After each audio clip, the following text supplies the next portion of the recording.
Hey horror fans, welcome back to Room 237, coming at you with one of my last Giallo reviews, or at least for now, one of the last ones I have. And of course I had to talk about this at some point. Dario Argento's Opera. One of his best films, one of the best Giallos out there. This is one of the first ones I ever saw. I think this was the second Italian film I saw after Suspiria. So this might have been the first Giallo I've ever seen, before I even really knew what Giallo was. Wikipedia says it's a slasher film, which, yeah, there is sort of a fine line, but it's definitely a Giallo. Great example of one, too. It came out in 1987, so this is one of Argento's last good films. I think he only had a couple more after this, and then it was just a steep dive. Which, of course, yeah, there's no insert. This is not a very good cover. I'm a fan of the original cover, which I think might be like on the Blu-rays and the Arrow releases.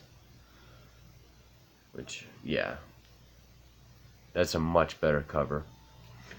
But anyway, no, this is a nice addition, though. Doesn't have much for features. Because, I mean, these Italian films, they really only come with interviews, no real documentaries. But it's a 2-disc.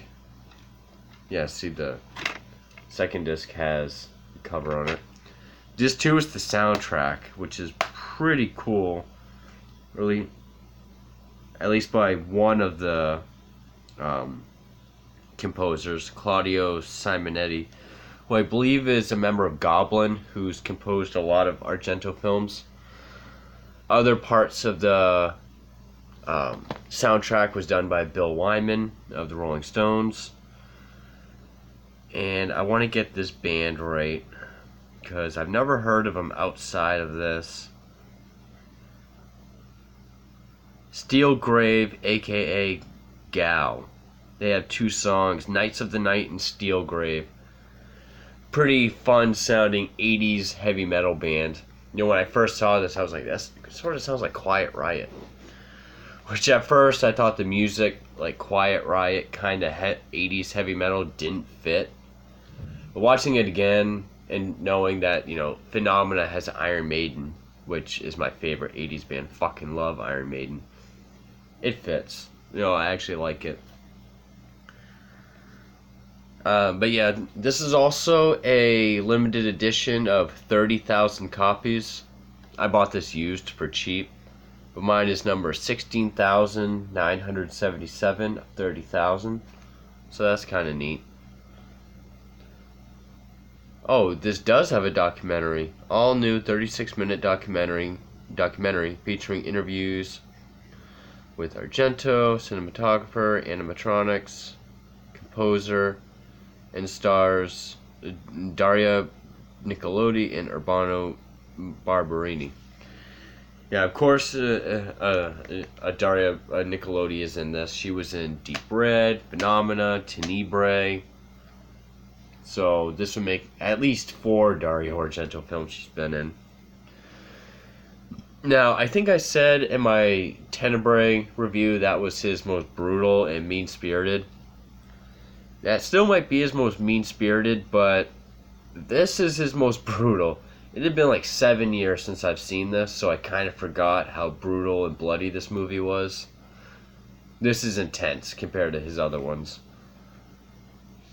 But I really like Opera, especially since, you know, a lot of Giallos, they tend to have a lot of twists and turns. The plot can be pretty convoluted. This one's pretty straightforward, and I praise it for that. Also, its visuals, you know, like the inside of the opera, it really has like that kind of look to it. The story, though, you know, because with this cover and with this cover, you're seeing a girl with needles under her eyes. So if you haven't seen it, the story is there's this singer named Betty. She's part of this opera, an opera rendition. Well, rendition, it already is an opera. There's a version of Macbeth being produced in Rome. by a filmmaker. And the star of the opera gets hurt. She gets hit by a car. So her understudy, Betty, takes over the role. And she finds immediate success. She's a big sensation. But there's a black-gloved masked killer going around, killing everyone she knows, except the killer ties her up, puts tape over her mouth, and tapes a row of needles under her bottom eyelid so she can't blink, so she has to watch everything that's going on. And it's pretty intense. I mean, the first victim is her boyfriend. He gets stabbed with a huge, like, almost ancient-looking dagger. Very bloody, very brutal. I mean, there's a part he first gets, because he goes up to help her, he gets stabbed here, but there's a close-up of his mouth where you can see it, like the blade inside his mouth by his tongue. And whenever someone gets killed, it's that Knights of the Night song by that Steel Grave, that heavy metal song, which is awesome. Then, the second to get killed, it's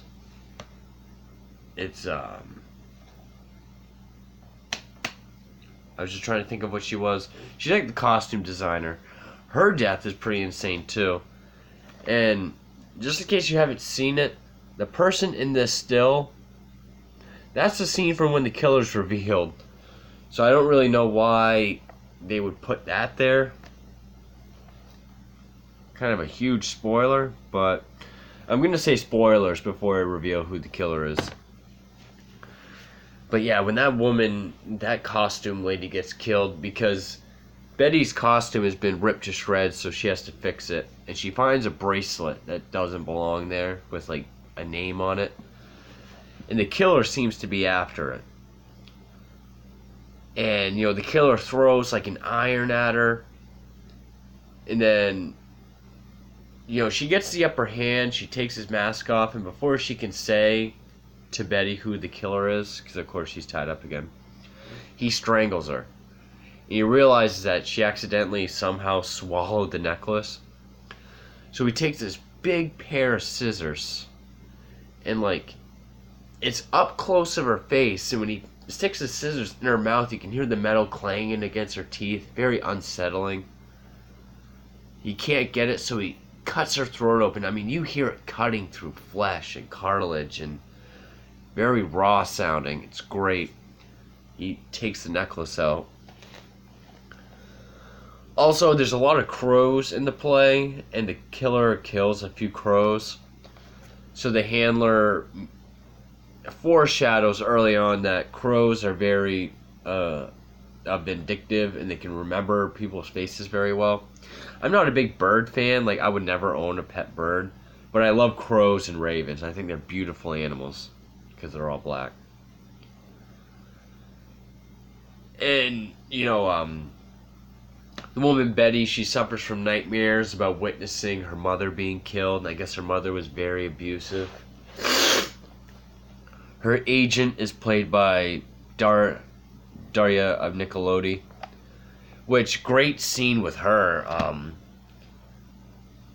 By now the cops know that she's in this torturous predicament, so they send a detective over to her apartment. But her agent says, "I just saw someone in the lobby." That was probably the detective, and she's like, "No, the detective's here," because she put eye drops in, so she can't really see anything. So now they're like, "Well, one of them's God damn it." So one of them is an imposter, and someone's at the door. So Dario Argento is looking through the peephole, saying "Well, who is it? Let me see you." He puts the gun to the peephole and pulls the trigger, and you see this great shot of the bullet in slow motion going through the barrel, and then into her, and it's slow motion, this long slow motion scream as she flies back. And of course the real detective was in there the whole time, played by Michele Soavi, who directed A Blade in the Dark. He was in A Blade in the Dark. I think he was in Tenebrae. I think he was in Phenomena. He's worked with Argento behind the scenes quite a bit too. Yeah, I know I'm giving away everything, but... So, spoilers from here on out. So, if you haven't seen it, definitely go check it out. It's one of my favorite Giallos, one of my favorite Argento films. His most brutal and bloody, for sure. Also, you get great shots of like the needles under the camera lens, so you like see her point of view. That was a nice touch. And since it's Argento, you get great colors. Like when Daria Nicolodi and Betty are in her apartment, they're in the darkened kitchen talking about what's going on, but the lights outside keep like glowing red, then glowing purple, so the whole room is very vibrant green and purple. Argento is great with colors and his photography and everything. So spoilers from here on out. If you haven't seen it, go watch it. Fantastic Giallo, great Argento film. Very bloody and brutal. You'll like it. Spoilers. The killer is the inspector. Again, I don't know why they put that on there. You find out the inspector was a young lover of her mother's, and her mother had him kill young women, and sort of treated him like a slave, like a love slave. She would never let him touch her unless he killed young girls so she could watch, and even then she wouldn't let him anywhere near her. So he had enough and he killed her.